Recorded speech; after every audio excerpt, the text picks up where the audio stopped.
ማሽታ አይቻልም። እሺ ክረምቱን ውሃ ይበላል። ጨረስክ ማለት ነው? አዎ ጨርሽ። እሺ ያግዙል አዳም ይስጥልኝ። የተከበራችሁ ተመልካቾቼ ዛሬ ከነዚህ ብርቅ ከሆኑ ልጆች ጋር ትንሽ ቆይታ እናደርጋለን። እንዴት ናችሁ? ሰላም ነው? ማን ነው ስም? ፍስሀ። እሺ አንተስ? ማን? እንዳየን ይባላል። ለምንድን ነው እንዳየን የተባልከው? እሺ ፍስሀ ይባላል። ፍስሀ ምን ማለት ነው? ፍስሀ ደስታ ማለት ነው። ደስታ ማለት ነው። የሚገርም ነው። የስሙን ትርጉም ራሱ ያውቃል። እሺ ፍስሀ። አቤት። ስንተኛ ክፍል ነህ? ሶስተኛ ትማራለህ ግን? አዎ። አትዋሽ። ማሽታ አይቻልም። እሺ ማሽታ አይቻልም። እሺ የቄስ ትምህርት ትማራለህ? አዎ። በጣም ጎበዝ፣ በጣም ጎበዝ። እንዳየንስ? አንደኛ ክፍል ነበር። ከአሁን አቁመሃል። ጨረስክ ማለት ነው? አዎ ጨርሽ። አየው እንግዲህ ተመልካቾቼ ገጠር ነው ያለሁት እና ከብት እየጠበቁ ነው ያገኘኋቸው እነዚህን ብርቅ የሆኑ ልጆች ወደ ሜዳ ሄጄ ማለት ነው። አሁን ደግሞ ዝናብ ዘንቦ ጥላ ይዘን ነው ያለ ነው። እንግዲህ ገጠር ላይ ያደጋችሁ ኢትዮጵያውያን ይህን በደንብ ፊል ታደርጉታላችሁ ስሜቱን። ትንሽ እስኪ እንቆያለን አብረን፣ አብራችን ቆዩ።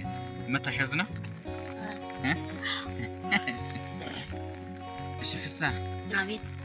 የቄስ ትምህርት ትማራለህ ብሎኛል። አዎ። ምን ደረስክ አሁን? አሁን በቃ ጸመድጓ ደርሻለሁ። ጸመድጓ ድምፅን ከፍ አድርግ።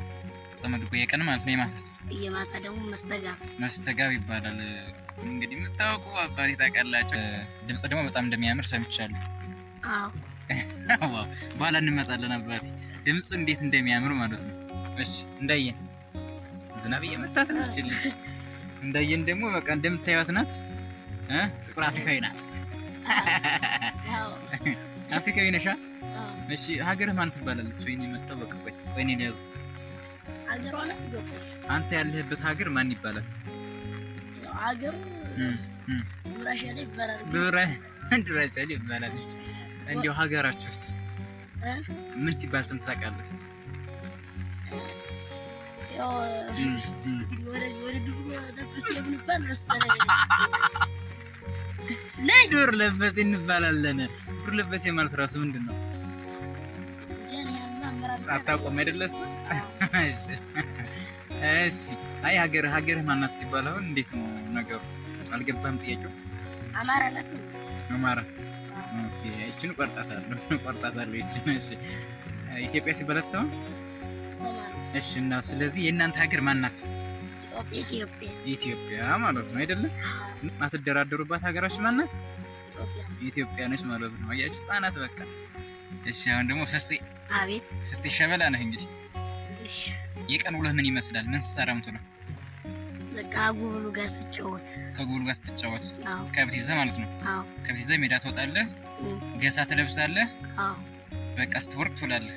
አዎ። ትዋኛላችሁ ዛሬም? ዛሬ ትተናል። አትዋኙም? ለምንድን ነው? ዛሬ ክረምቱን ውሃ ይበላል። ኦኬ ክረምት ስለሆነ ውሃ ይበላችኋል። አዎ። እሺ እንዳየንስ የቀን ውሎህ ምንድን ነው የሚመስለው? ከጧት ጀምሮ እስከ ማታ ምን ስትሰራ ነው የምትውለው? በስራ ሰዓት ስራ ስሰራ እውላለሁ። ካልተዛም በባሉ ጨዋታ። ዋው የሚገርም ነው። በስራ ሰዓት ስራ ይሰራል እንግዲህ እንደ ትልቅ ሰው ማለት ነው። እንደ ትልቅ ሰው በባሉ ደግሞ ጨዋታና ከብት ጥበቃ። ከብት ትጠብቃለህ? በጣም የሚገርም ነው። የእኛን ማሽላ ለምን የምታስበላ? አታስበላም? እሺ በጣም አሪፍ። ፍሴ። አቤት። እስኪ በጣም የሚገርም ልብ ምስጥ የሚያደርግ አንጀት የሚበላ ዜማ ቀስ ብለሽ ጭሂልኝ። ፈቃደ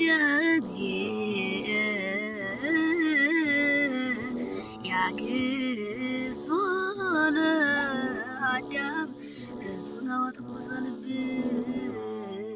ወያግብኦ አበዘትካት መንበሩ ጻዲለነ ቅድስት።